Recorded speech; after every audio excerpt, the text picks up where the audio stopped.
Pagi ini sesuai dengan temanya, Tuhan beri kita tema 1 bulan ini, kita mau bicarakan sesuatu juga yang menarik. Kalau bulan lalu kita belajar banyak, saya sampaikan sampai 3 kali tentang tujuan hidup manusia.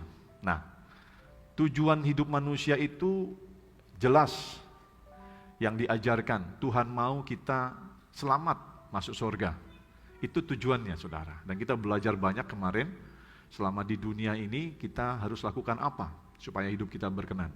Nah, temanya banyak yang dipanggil, tetapi sedikit yang dipilih. Itu tema bulan ini ya.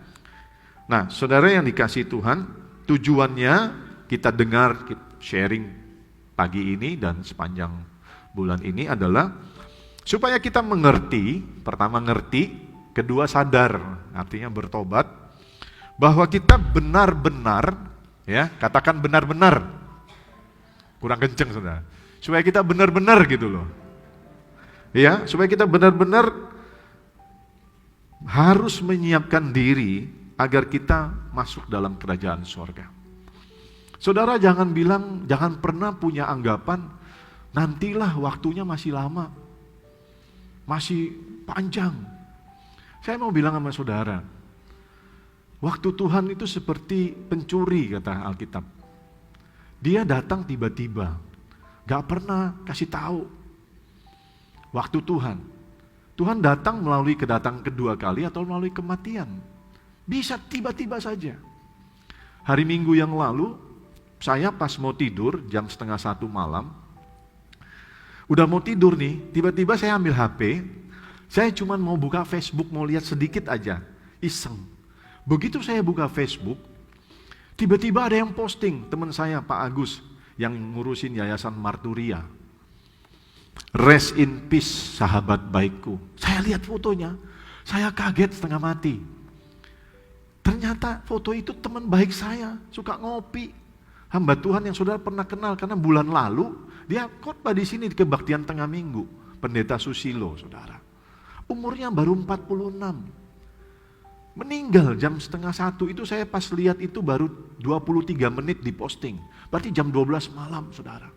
Langsung saya telepon, Gus, bener nih Pak Susilo? Iya katanya. Kenapa? Serangan jantung. Seisi Batam nih syok yang kenal dia, karena dia orang baik sekali. Lemah lembut, ngajarnya bagus. Dia suka posting di Facebook, saya suka kasih like karena postingannya bagus. Tuhan panggil dia. Dan sejak hari itu di Facebook saya, karena banyak teman dia juga teman saya, banyak sekali yang kirim postingan. Di sini juga banyak yang kenal, kehilangan seorang hamba Tuhan yang memang dikagumi, dihormati. Karena memang hidupnya nyata, terbukti, dia hidup jadi teladan, saudara. Dan saya percaya dia ada di surga hari ini. Karena hidupnya memang sudah terbukti. Alkitab berkata, dari buahnya lah kamu mengenal mereka. Dari buahnya, artinya dari hidupnya, tindakannya, perbuatannya, kamu melihat seperti apa orang itu. Dan saya tahu, saya percaya dia ada di surga. Nah, bagaimana dengan saudara dan saya yang masih hidup? Kalau tiba-tiba Tuhan panggil, kalau dia itu dipanggil, istrinya cerita sama saya, teman mau tidur, tiba-tiba sesak. Dia mau coba duduk, sesak sakit dia bilang. Istrinya coba bawa dia, berat, panggil tetangga, karena dia gemuk, saudara. Akhirnya dibawa, masuk ke mobil, dibawa ke rumah sakit, gak ketolong, saudara. Gak pernah dia tahu bahwa malam itu Tuhan panggil dia. Tapi secara rohani, dia sudah siapkan diri sejak lama, yaitu hidup sungguh-sungguh sama Tuhan. Bagaimana dengan saudara dan saya? Firman Tuhan yang kita mau bahas hari ini tentang siapkah kita untuk menjadi orang-orang yang dipilih Tuhan, orang-orang yang layak, kemudian dipilih Tuhan dan diizinkan masuk dalam kerajaan surga. Nah, kita mau sharing sama-sama supaya hari ini kita diingatkan kembali. Jangan sampai kita tidak siap, saudara. Gereja ada, gereja ini ada, khususnya gereja ini, untuk selalu mengingatkan saudara tentang hal ini. Menyiapkan jemaat menjadi umat yang layak. Menyiapkan jemaat supaya selalu mempersiapkan diri dengan baik. Mengajari jemaat bagaimana hidup berkenan di hadapan Tuhan. Maka tidak bosan-bosan dari mimbar terus dikasih tahu. Gereja nggak ngajarin jadi kaya, enggak. Tapi saya percaya saudara hidup benar, hidup saudara tidak berkekurangan. Amin. Saudara hidup benar sama Tuhan, hidup saudara bahagia. Saudara hidup benar sama Tuhan, ada kekuatan menjalani hidup ini. Amin. Ya. Jadi saudara yang dikasih Tuhan, banyak yang dipanggil, sedikit yang terpilih. Ini bicara tentang surga, saudara. Dan biarlah kita sungguh-sungguh mendengar firman pagi ini. Dan menangkap, mempersiapkan diri dengan baik. Supaya waktu kita dipanggil Tuhan, yang kita tidak pernah tahu kapan. Bisa nanti malam, saudara. Kita tidak pernah tahu. Yang tua belum tentu mati dulu, saudara. Bisa saja yang muda mati dulu, karena Pak Susilo baru 46, saudara. Kita jangan pikir umur 80 jalan dulu, enggak. Itu rahasia Tuhan, kita tidak pernah tahu. Dan kita tidak perlu tahu juga. Yang penting kita siapkan diri dengan baik. Sehingga anytime Tuhan jemput kita siap. Katakan, amin. Nah, mari kita buka dalam Matius pasal 22, ayat 1 sampai 14. Nah, ini ayat emasnya di sini nih, ya. Bisa lihat yuk sama-sama seperti judul, tapi ini dasar firman supaya saudara tahu ini ada firmannya. Baca sama saya dengan kuat dan jelas, kompak. 2, 3. Sebab banyak yang dipanggil, tetapi sedikit yang dipilih. Nah, saya mau ajak saudara, lihat ini cukup panjang, saya bagi 2. Ayat 1 sampai 14 saya bagi 2, ayat 1 sampai 7, kemudian 8 sampai 14. Nah, nanti saya ajak saudara untuk membahas satu perikop ini penting buat kita, ya. Nah, kita baca dulu, saudara simak baik-baik. Saya bacakan ayat 1 sampai dengan 7. Lalu Yesus berbicara pula dalam perumpamaan kepada mereka. Mereka ini siapa, saudara? Orang banyak yang suka mengikut Yesus waktu Yesus masih hidup. Karena Yesus dikatakan dalam hidupnya, dia berkeliling dari satu desa ke desa lain, dari satu kota ke kota yang lain. Ngapain? Pertama, dia memberitakan Injil Kerajaan Surga. Kedua, dia mengajar, saudara. Yang ketiga, dia melenyapkan segala kelemahan. Artinya, dia menyembuhkan yang sakit, dia melepaskan yang terikat. Nah, ini dia sedang memberitakan tentang Injil Kerajaan Surga dan dia juga mengajar tentang hidup yang benar. Yesus berbicara pula dalam perumpamaan pada mereka. Hal Kerajaan Surga seumpama seorang raja yang mengadakan perjamuan kawin untuk anaknya. Ia menyuruh hamba-hambanya memanggil orang-orang yang telah diundang ke perjamuan kawin itu, tetapi orang-orang itu tidak mau datang. Ia menyuruh pula hamba-hamba lain, pesannya, katakanlah kepada orang-orang yang diundang itu, sesungguhnya hidangan telah kusediakan. Lembu-lembu jantan dan ternak piaraanku telah disembelih. Semuanya telah tersedia. Datanglah ke perjamuan kawin ini. Perhatikan ayat 5. Tetapi orang-orang yang diundang itu tidak mengindahkannya. Ada yang pergi ke ladangnya, ada yang pergi mengurus usahanya, dan yang lain menangkap hamba-hambanya itu, menyiksanya dan membunuhnya. Perhatikan ayat 7. Maka murkalah raja itu, lalu menyuruh pasukannya ke sana untuk membinasakan pembunuh-pembunuh itu dan membakar kota mereka. Lanjut ya, ayat 8. Sesudah itu ia berkata kepada hamba-hambanya, perjamuan kawin telah tersedia, tetapi orang-orang yang diundang tadi tidak layak untuk itu.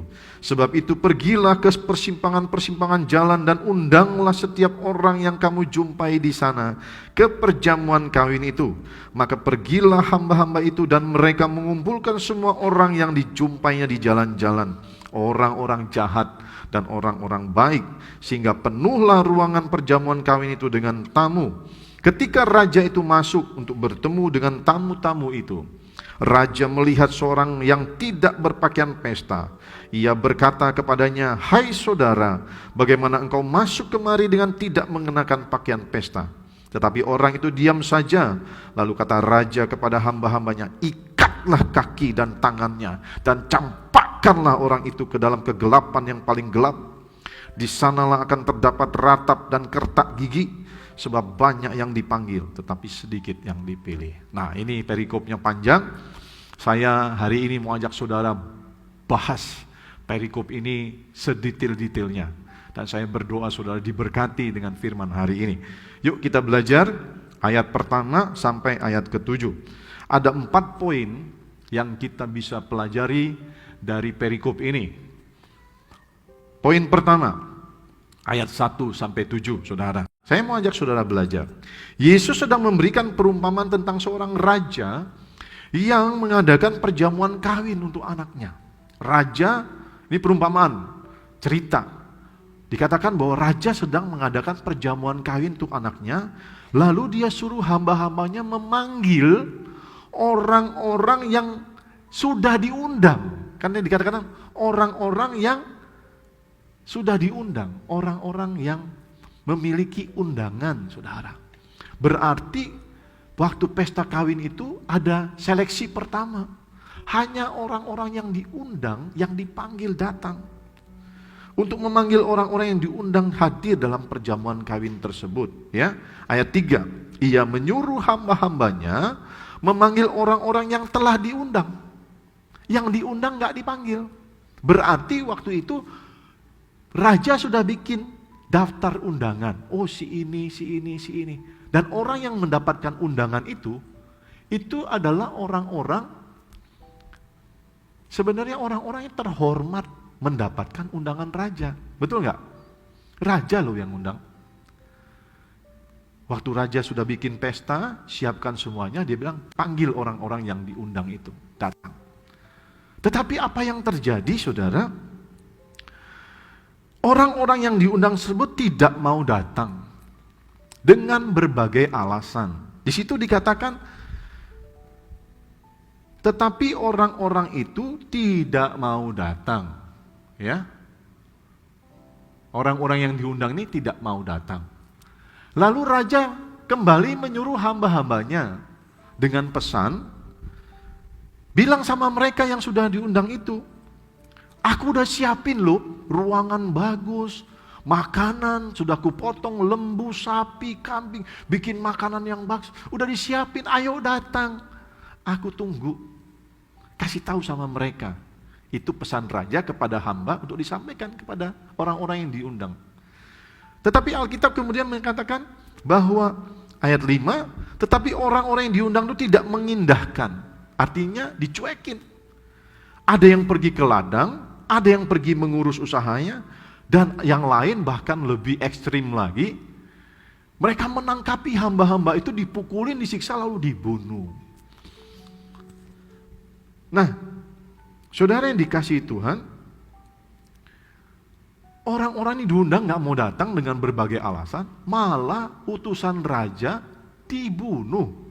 Wah, ini kalau saya tanya saudara gimana tanggapannya dengan orang-orang seperti ini, pasti berbagai tanggapan saudara berikan yang negatif tentang orang-orang yang diundang tersebut, betul ya?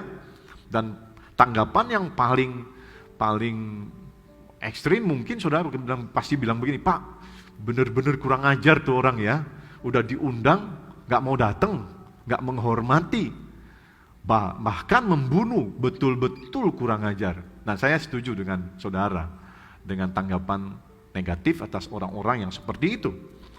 Lalu lihat apa yang terjadi ketika raja mengetahui bahwa undangannya tidak dihargai, dicueki, tidak dihormati, bahkan mereka membunuh utusan raja. Ayat 7 dikatakan, maka murkalah raja, lalu menyuruh pasukannya ke sana, kemana? Mendatangi orang-orang yang diundang tadi, yang gak tahu terima kasih tadi, membinasakan mereka, dan membakar kota mereka, di bumi hanguskan sama raja. Nah, saudara, apa maksud dari ayat 1-7? Saudara, pesta perjamuan kawin itu sering kita dengar dalam kehidupan kekristenan kita. Perjamuan kawin anak domba, itu bicara satu hari nanti, ketika Tuhan sudah datang kedua kalinya, lalu Orang-orang yang percaya dibangkitkan ketemu Tuhan, yang mati dalam kubur dibangkitkan ketemu Tuhan, lalu yang masih hidup nyusul. Yang orang-orang jahat juga nanti dikumpulkan, ada pengadilan tahta putih, lalu di situ ada keputusan Tuhan yang jelas bahwa orang-orang percaya yang hidupnya benar masuk dalam kerajaan sorga, hidup kekal bersama Tuhan. Itu namanya perjamuan kawin anak domba. Sedangkan orang-orang yang tidak percaya atau orang-orang percaya yang palsu, menurut saya orang percaya palsu, yang saya sering katakan KTB ya, Kristen tidak berbuah, Kristen palsu, ini bersama orang-orang gak percaya, sama aja sih. Kristen palsu itu sama dengan orang gak percaya, masuk kerajaan maut, neraka selama-lamanya. Nah, disinilah ada perjamuan kawin. Nah, saudara, perjamuan kawin di sini membicarakan tentang itu, perjamuan kawin dan nanti di surga, di kerajaan surga. Ini yang dimaksud dalam perumpamaan ini, bahwa sebenarnya Tuhan itu sudah menyiapkan perjamuan kawin dan mengundang orang-orang yang memang sudah Tuhan pilih. Siapa orang-orang yang Tuhan pilih? Itu adalah bangsa Israel, umat pilihan Allah. Bukan kita, saudara. Dari awal yang dipilih Tuhan adalah bangsa pilihannya, umat Israel. Tetapi seperti dalam perumpamaan ini, bangsa Israel itu tidak menghormati undangan, tidak menghormati kesempatan, tidak menghargai kesempatan yang Tuhan berikan. Dengan berbagai alasan, mereka tidak mau menerima undangan itu. Bahkan betul seperti perumpamaan ini. Mereka membunuh utusan raja. Kita sudah sama-sama tahu siapa yang menyalibkan Yesus. Orang Yahudi, saudara. Mereka salibkan Yesus. Inilah yang dimaksud dalam perumpamaan ini.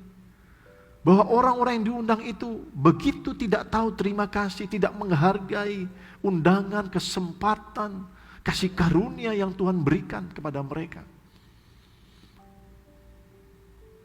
Raja murka, lalu membunuh mereka, membakar kota-kota mereka. Ada hukuman buat mereka yang menolak kasih karunia dari Tuhan. Ada konsekuensi bagi orang-orang yang tidak menghargai kesempatan yang Tuhan berikan dalam hidupnya.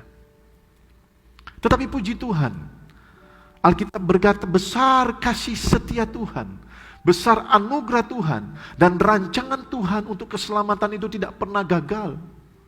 Ketika umat pilihan ini menolak Tuhan Yesus, utusan Bapa ke dalam dunia ini sebagai Tuhan dan Juru Selamat,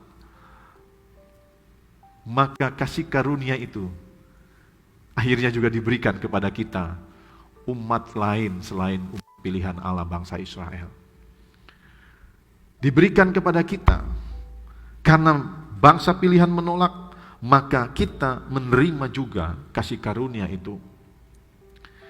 Kita mendapatkan undangan yang sebelumnya kita tidak dapat, saudara, hanya untuk orang Israel.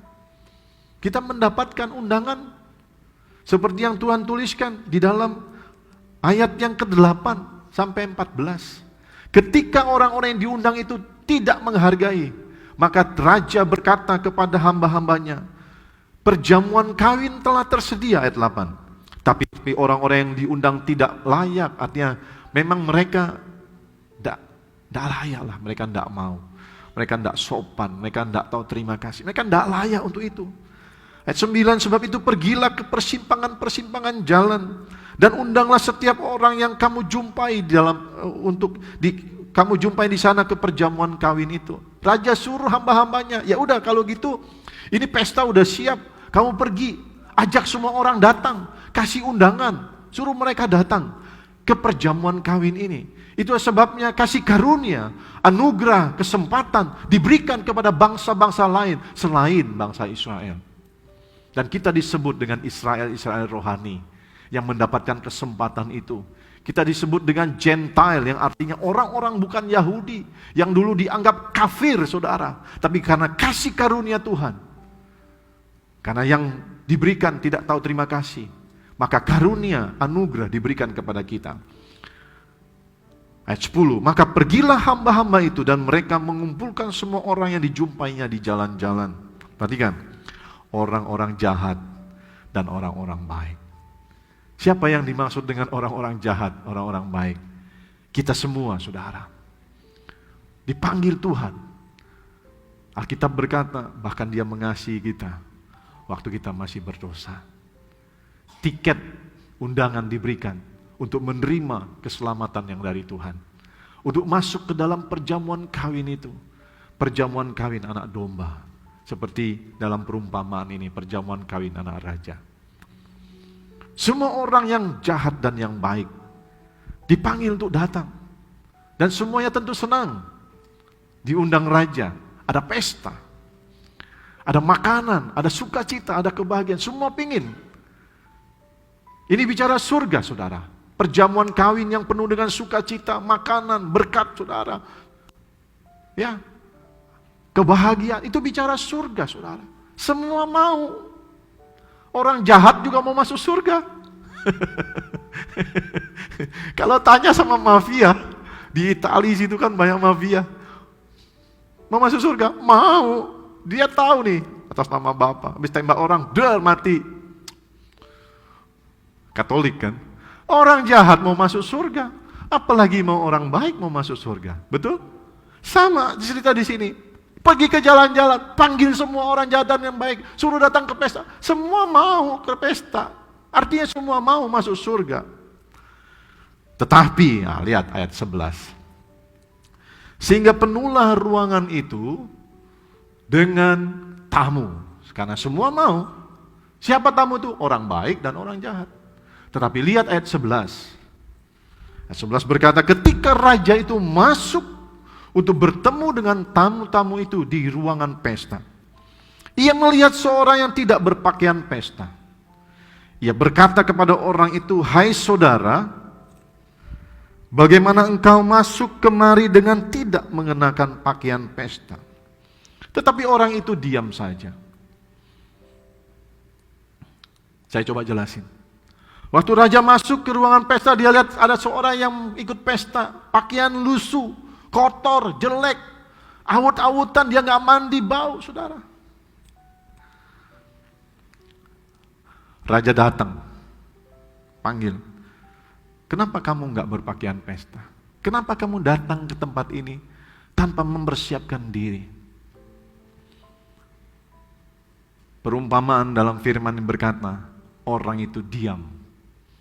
Kenapa dia diam? Tidak bisa jawab. Tidak bisa jawab, saudara. Kenapa dia diam? Tidak bisa jawab. Kenapa tidak bisa jawab? Karena dia tahu dia salah. Kenapa dia salah? Sebenarnya dia tahu dia harus berpakaian pesta. Tetapi dia keras hati. Dia sengaja tidak mau pakaian pesta. Dia sengaja tidak mau mempersiapkan diri. Dia sengaja tidak menghormati raja. Dia mencoba peruntungan. Mudah-mudahan aku tidak kelihatan. Dia masuk ke tempat pesta tanpa persiapan. Tapi ketika ketemu raja dan ditegur, dia tidak bisa jawab. Karena dia tahu memang dia salah. Sudah menjadi satu hal yang umum, yang semua orang tahu. Saya percaya saudara juga tahu, kalau saudara diundang pesta ulang tahun, pesta pernikahan, ada satu resepsi, ada satu upacara, kita harus mempersiapkan diri dengan baik, betul? Kita mandi, kita bersih-bersih, sikat gigi, kita bersolek, kita cari pakaian yang paling baik. Atau dress code yang diminta, harus pakai jas, kita pakai jas. Kita pilih yang terbaik.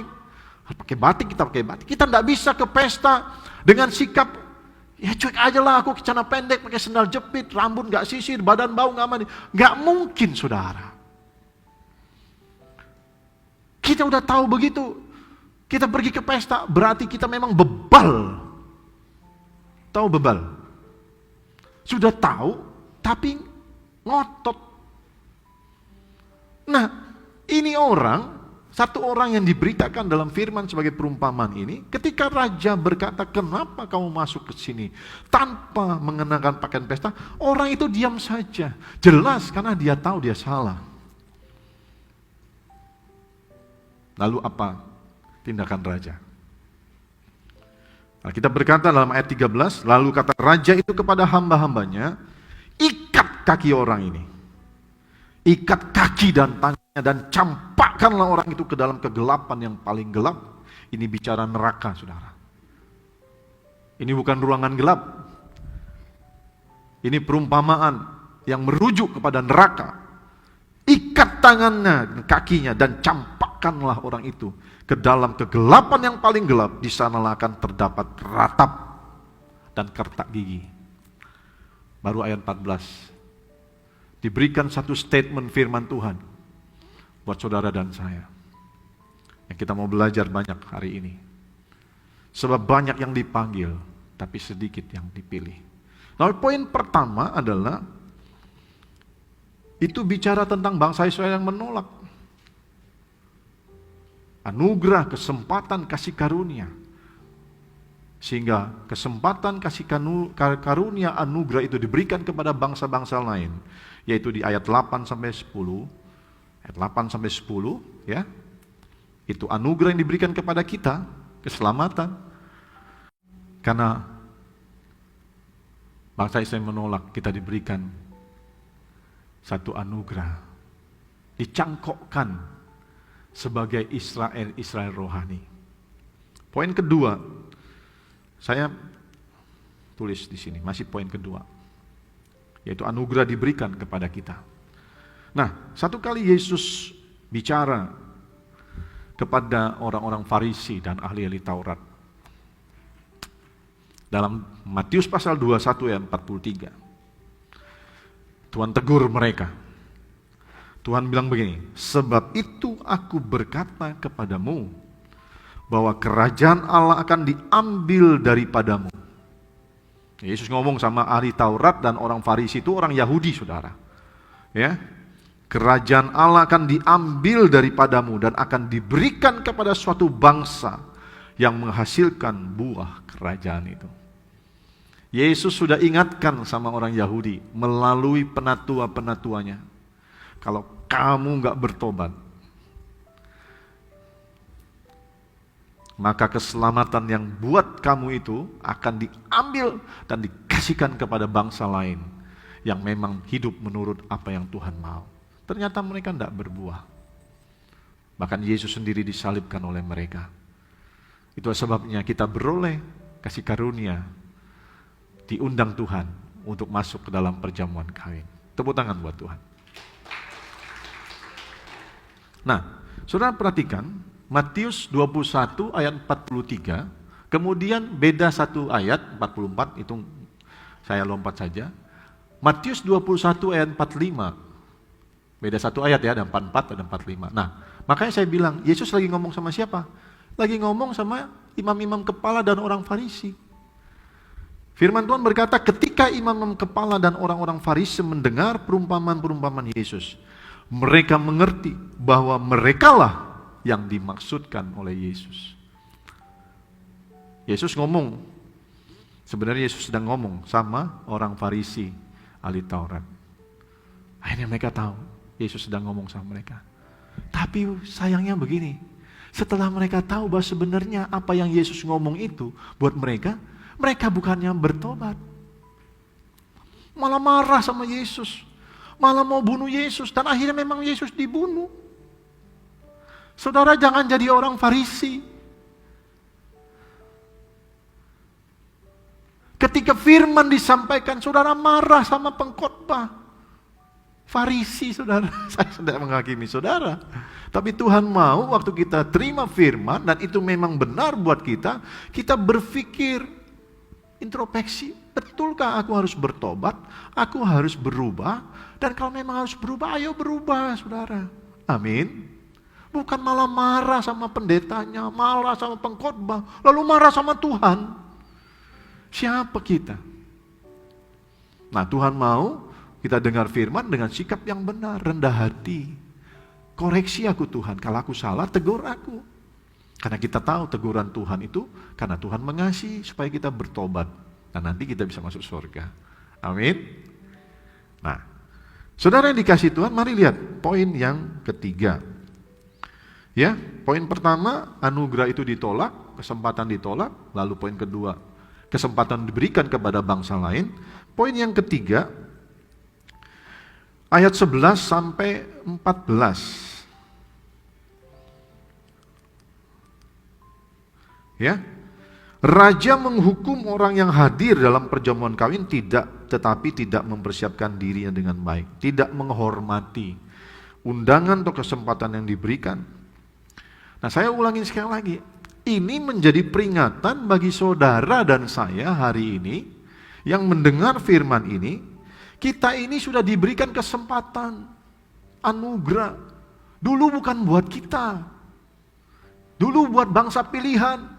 Tapi karena mereka menolak, maka keselamatan itu ditawarkan kepada kita. Undangan itu ditawarkan, diberikan kepada kita, saudara. Kesempatan yang begitu mulia diberikan kepada saudara dan saya.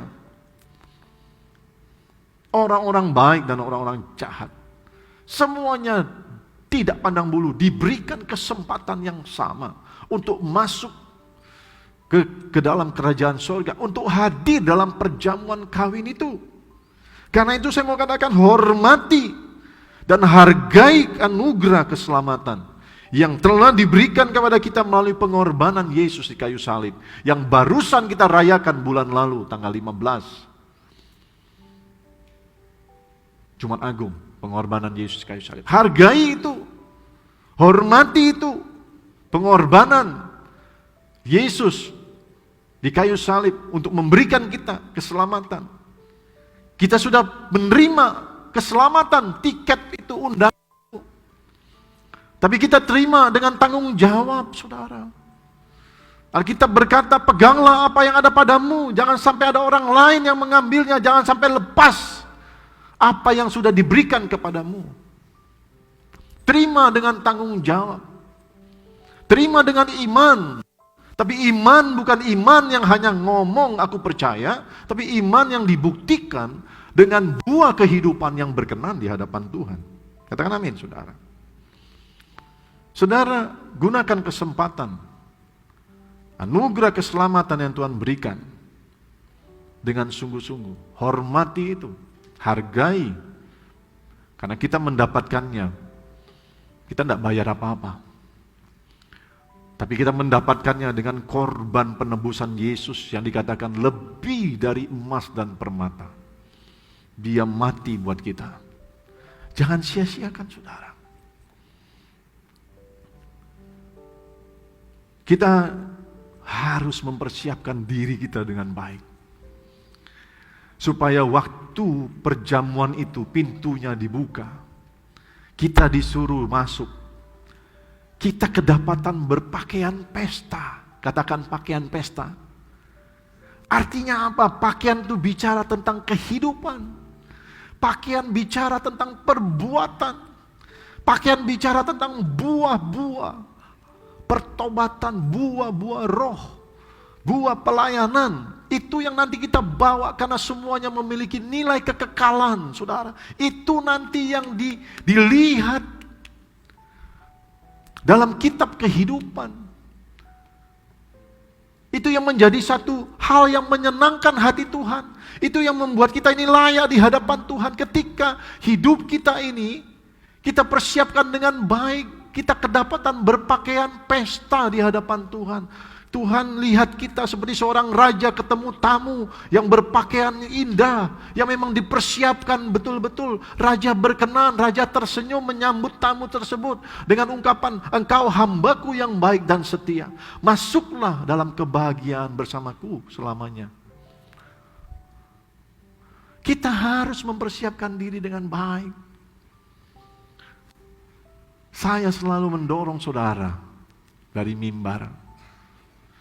Persiapkan hidup kita karena kita tidak pernah tahu kapan. Persiapkan dengan baik selagi masih ada kesempatan. Serius ikut Tuhan. Serius. Kita memang punya banyak pergumulan. Jangan sampai pergumulan, masalah, tantangan, beban hidup menghalangi kita untuk hidup kudus, hidup berkenan, hidup sungguh-sungguh di hadapan Tuhan.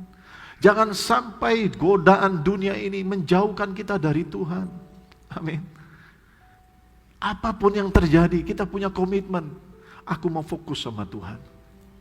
Aku mau sungguh-sungguh sama Tuhan. Aku mau berikan yang terbaik sama Tuhan. Jangan hidup semaunya saja. Jangan, saudara.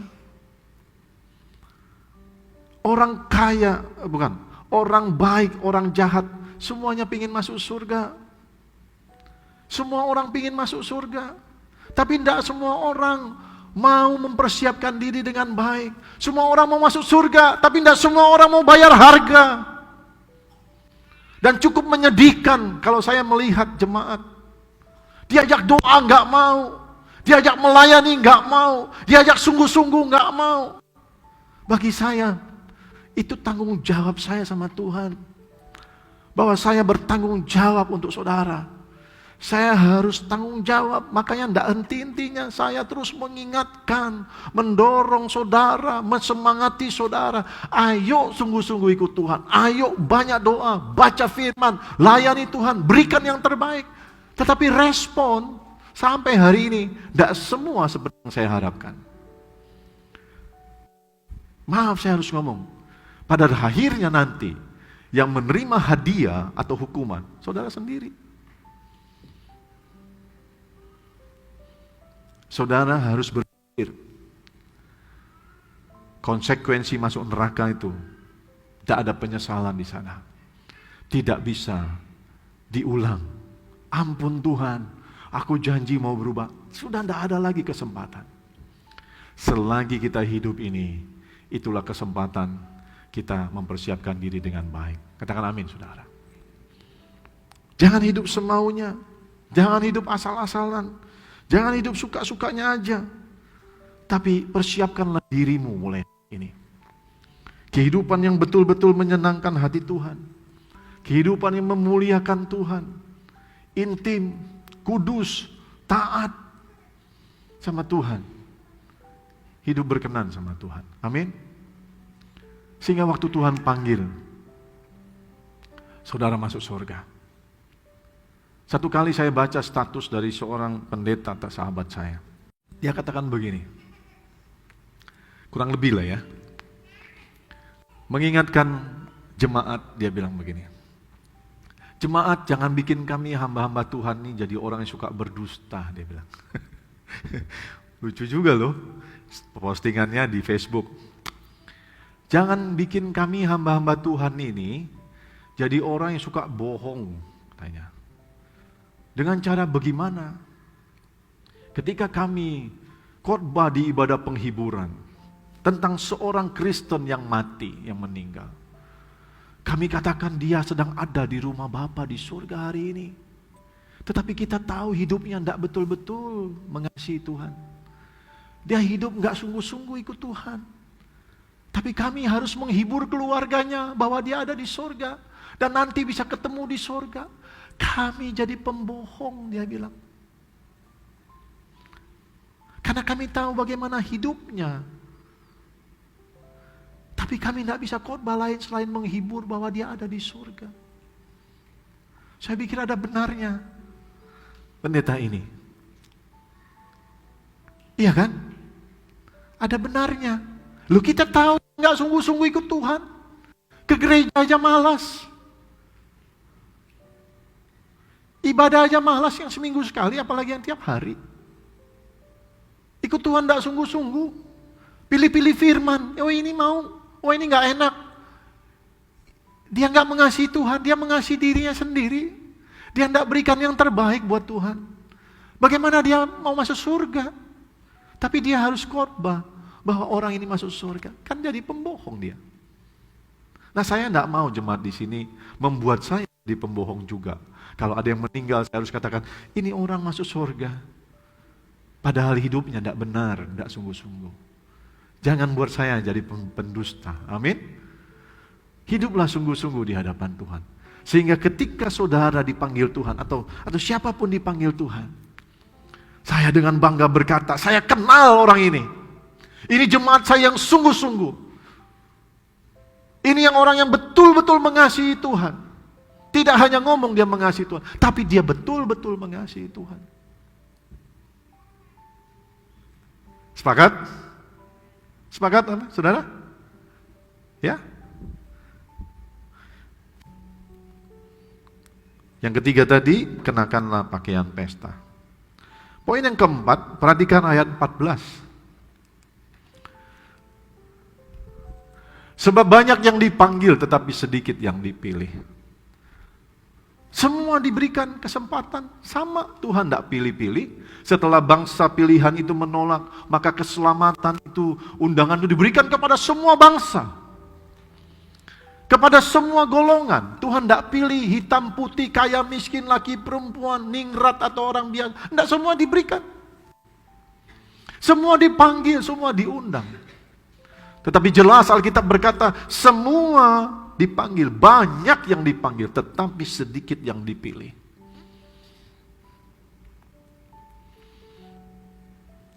Apa yang membuat kita dipilih? Sekali lagi saya bilang, ketika kita masuk dalam kriteria keinginannya Tuhan. Apa yang membuat kita dipilih? Ketika kita hidupnya berkenan di hadapan Tuhan. Kata berkenan itu adalah sesuai dengan apa yang Tuhan mau. Sesuai dengan seleranya Tuhan. Dari mana kita tahu apa yang Tuhan mau? Baca firman, dengar firman, lakukan. Maka hidup kita berkenan dan kita akan dipilih oleh Tuhan. Banyak orang berkata kepada aku percaya kepada Tuhan. Tetapi apakah imannya dibuktikan dengan perbuatan atau ketaatan?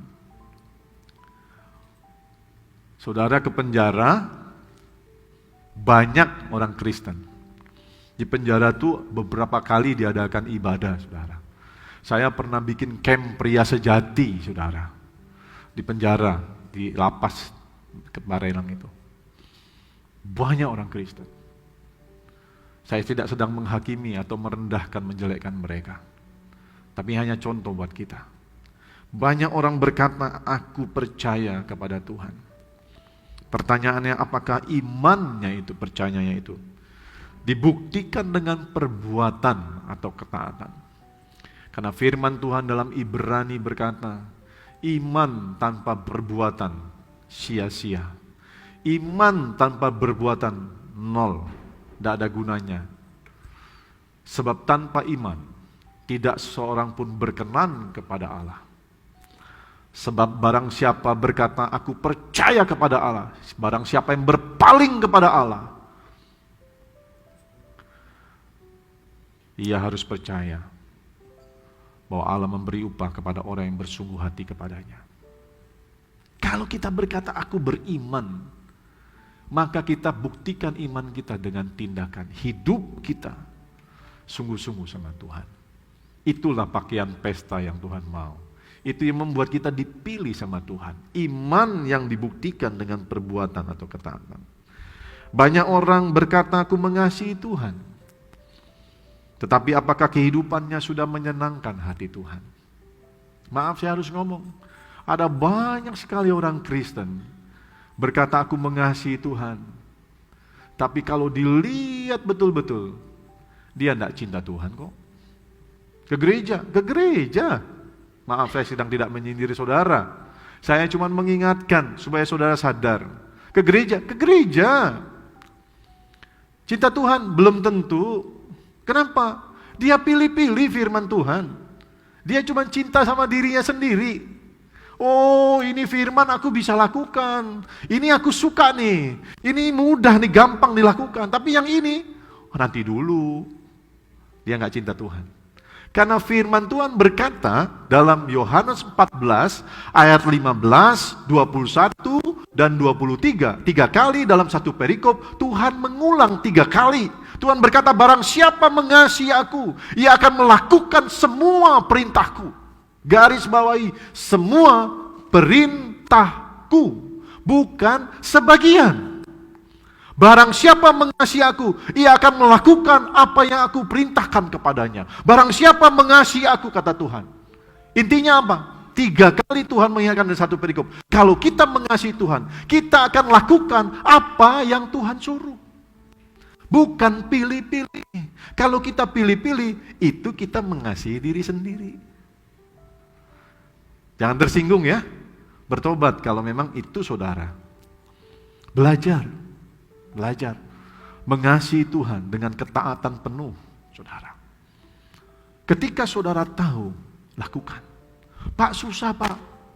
Percaya, Tuhan bilang, aku cari bukan orang yang mampu, bukan orang yang hebat, tapi aku cari orang yang mau.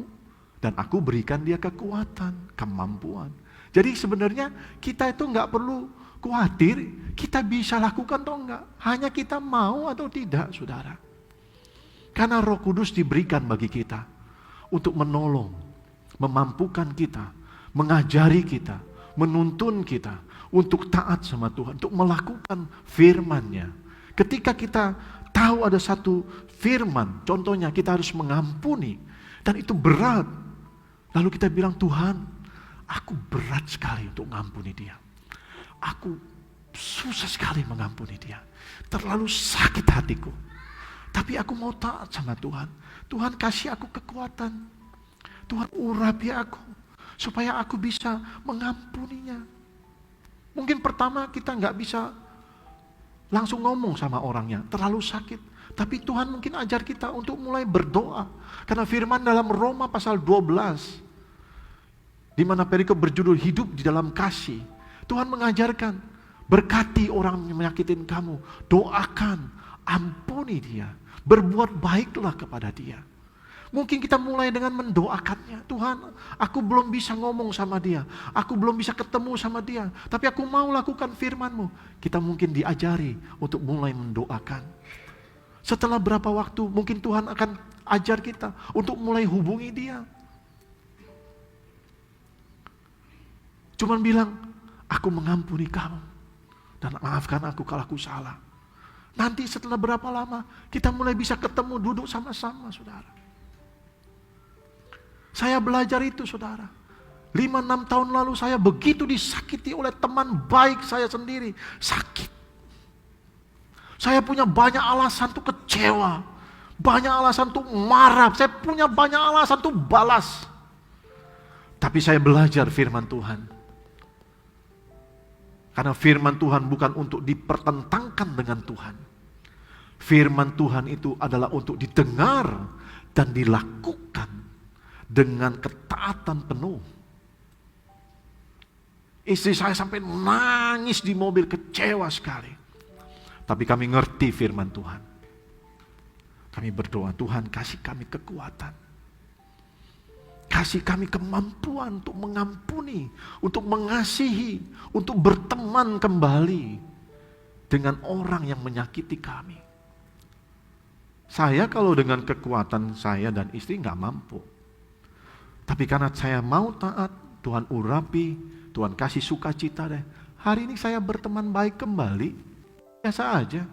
Tuhan sembuhkan luka hati ini. Jadi saudara, firman Tuhan itu harusnya ditaati. Katakan ditaati. Itulah pakaian pesta kita yang membuat kita bisa dipilih sama Tuhan. Amin. Ketaatan. Itulah tanda kita mengasihi Tuhan. Kita tidak mau mendukakan Tuhan. Apa yang Tuhan perintahkan, kita lakukan. Gak pakai tapi. Nah, sering saya ajarin kan, kalau dengar firman, gak pakai tapi. Dengar firman, tapi Tuhan. Dengar firman, tapi. Gak jalan-jalan, saudara. Coba angkat tangannya begini. Coba semua, tangan kanan begini. Ikut saya ya. Dengar firman, gak pakai tapi bilang. Lagi 3 kali. Dengar firman, gak pakai tapi. Kasih tahu kiri kanan, dengar firman, gak pakai tapi bilang. Lihat kiri kanan. Dengar, lakukan. Dengar, lakukan. Gak ngerti, nanti ngerti. Gak bisa, pasti nanti bisa. Tuhan pasti tolong. Amin. Matius 7 ayat 15 sampai 23. Saya bacain buat saudara. Nah, hari ini kita bahas perikop demi perikop. Ayat 15. Waspadalah terhadap nabi-nabi palsu yang datang kepadamu dengan menyamar seperti domba, Tetapi sesungguhnya mereka adalah serigala yang buas. Dari buahnya lah kamu akan mengenal mereka. Nah, perhatikan nih ya, yang saya garis bawahi ini poin penting, stressing point ya. Dari buahnya lah kamu akan mengenal mereka. Dapatkah orang memetik buah anggur dari semak duri atau buah ara dari rumput duri? Demikianlah setiap pohon yang baik menghasilkan buah yang baik, sedang pohon yang tidak baik menghasilkan buah yang tidak baik. Tidak mungkin pohon yang baik itu menghasilkan buah yang tidak baik, ataupun pohon yang tidak baik itu menghasilkan buah yang baik. Perhatikan ayat ke-19. Dan setiap pohon yang tidak menghasilkan buah yang baik pasti ditebang dan dibuang ke dalam api. Ini bicara orang Kristen yang tidak berbuah. Ini bicara orang Kristen yang tidak berpakaian pesta. Ini bicara orang Kristen yang hidup tidak sungguh-sungguh sama Tuhan. Diibaratkan sebuah pohon yang tidak berbuah, pasti ditebang dan dicampakkan ke dalam api. Saya harus sampaikan ini dengan tegas. Kalau saudara tidak berbuah di hadapan Tuhan, pasti ditebang dan dicampakkan ke dalam api neraka. Camkan baik-baik. Tidak ada mungkin. Pasti. Karena hidup yang Tuhan berikan, kesempatan, nafas, waktu, segala sesuatu yang Tuhan sudah berikan, percayakan dalam hidup kita, satu saat nanti Alkitab berkata harus dipertanggungjawabkan di hadapan Tuhan. Dan kita semua yang kita lakukan dalam hidup ini dicatat dalam kitab kehidupan. Dan kita tidak bisa lari dari itu. Kalau kita tidak berbuah, pasti ditebang dan dicampakkan ke dalam api. Saudara harus ingat ini baik-baik. Karena itu, pergunakanlah kesempatan, waktu, keselamatan, dan semua yang Tuhan anugerahkan dalam hidup saudara untuk sungguh-sungguh memuliakan Tuhan. Jangan pikir nanti, ya kalau masih sempat, kalau tidak sempat, tidak ada penyesalan. Lanjut ya. Ayat 20. Jadi dari buahnya lah kamu akan mengenal mereka. Sebenarnya gampang juga, tanpa harus menghakimi. Kita lihat orang Kristen itu betul-betulkah dia Kristen? Betulkah dia mengasihi Tuhan? Betulkah dia cinta Tuhan? Betulkah dia percaya sama Tuhan? Lihat hidupnya saudara. Lihat hidup pribadinya. Lihat hidupnya berkeluarga. Lihat hidupnya dalam gereja. Gampang lihat. Dari buahnya lah kamu akan mengenal mereka.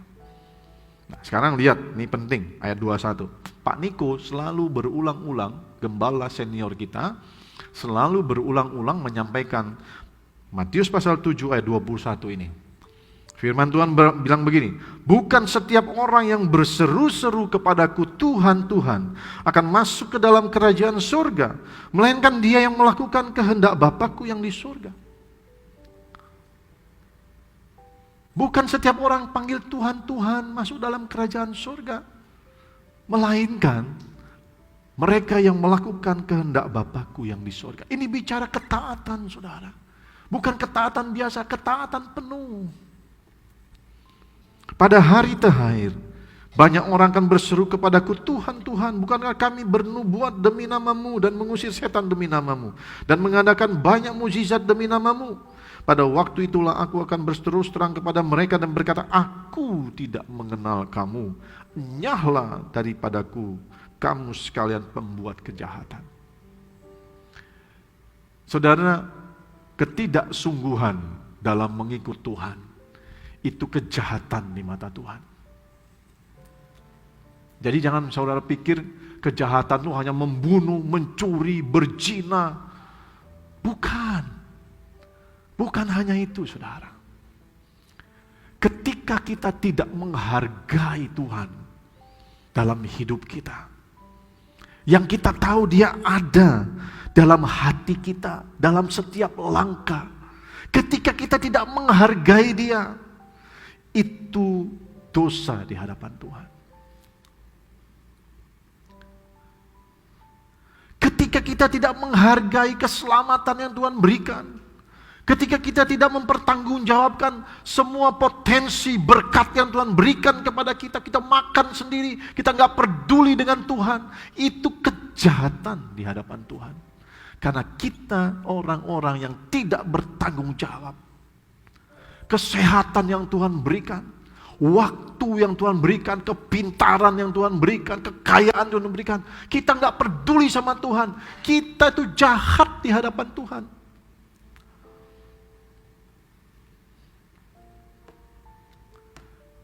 Karena itu jangan main-main sama Tuhan. Amin. Tuhan Maha Pemurah, Maha Pengasih, gak perlu juga sampai ketakutan.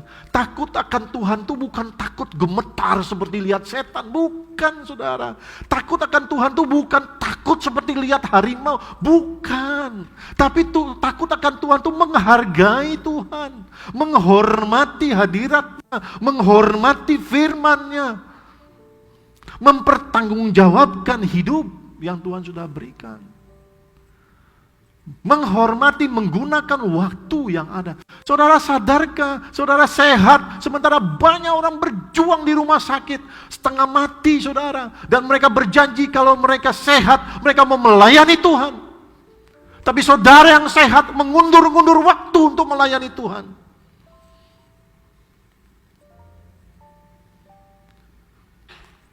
Sampai kapan kita mau suruh Tuhan tunggu? Saya tidak sedang memarahi saudara. Saya sedang menyampaikan firman Tuhan yang menggedor roh saudara, jiwa saudara. Bangkit, sungguh-sungguh ikut Tuhan. Supaya saudara dipilih. Mending saya tegur sekarang, daripada saya tidak tegur, saudara santai ikut Tuhan. Tapi ketika Tuhan panggil, saudara tidak punya kesempatan bertobat. Hari ini kalau firman Tuhan keras buat saudara, itu baik. Supaya saudara berkata, ya Tuhan, aku salah, aku bertobat. Jangan jadi Kristen yang mau enaknya saja. Terakhir, Yesus bilang sama murid-muridnya. Hari ini kita semua murid-muridnya, amin. Yesus bilang sama murid-muridnya. Yesus tidak bilang sama orang lain, nah. Karena Yesus tahu orang-orang kebanyakan itu tidak mau bayar harga. Nah. Tapi Yesus spesial ngomong sama murid-muridnya, dan hari ini saudara dan saya adalah murid-murid Tuhan. Yesus bilang, sebab setiap orang yang mau mengikut aku, ia harus menyangkal dirinya dan memikul salib. Ini ada di 4 Injil saudara, ada di Lukas, Markus, Yohanes. Tuhan bilang begini, setiap orang yang mau mengikut aku, ia harus menyangkal dirinya setiap hari, memikul salib setiap hari, lalu mengikut aku. Harus. Ini bukan himbauan, ini perintah. Kalau saudara belajar bahasa Indonesia, ini perintah, harus. Menyangkal diri, pikul salib setiap hari, bukan seminggu sekali. Lalu mengikut aku. Saudara mau masuk surga? Mau ikut Yesus, tinggal sama Yesus di surga? Pasti semua mau. Saya tidak perlu jawaban, pasti. Yesus kasih petunjuk. Tadi petunjuknya Matius 7 ayat 21. Melainkan mereka yang melakukan kehendak Bapakku yang di surga. Artinya bicara ketaatan. Di perikop pertama bicara pakaian pesta, hidup yang berkenan, hidup yang dipersiapkan. Yang kedua tadi bicara tentang ketaatan. Yang ketiga bicara penyangkalan diri. Pikul salib, ada harga yang harus dibayar, ada korban, ada usaha, dan itu butuh persisten, bukan konsisten, persistence. Upaya yang kuat terus menerus. Tidak kendor saudara. Ayo, saya menghimbau, menyemangati jemaat di sini sebagai gembala. Yuk sama-sama yuk. Mulai hari ini kita bangkit. Gak main-main sama Tuhan. Berapapun harga, Tuhan Yesus sudah bayar harga dengan nyawanya. Kita mungkin tidak bisa membalas semua kebaikan Tuhan. Kita mungkin tidak bisa contoh semua. Tapi setidaknya upaya kita adalah yang terbaik yang kita bisa berikan kepada Tuhan. Amin. Ayo jadi Kristen yang betul-betul Kristen. Yang berkenan sama Tuhan. Amin. Katakan yes. Yang berkenan sama Tuhan. pakaian pesta, hidup yang berkenan, taat sama Tuhan, rela bayar harga.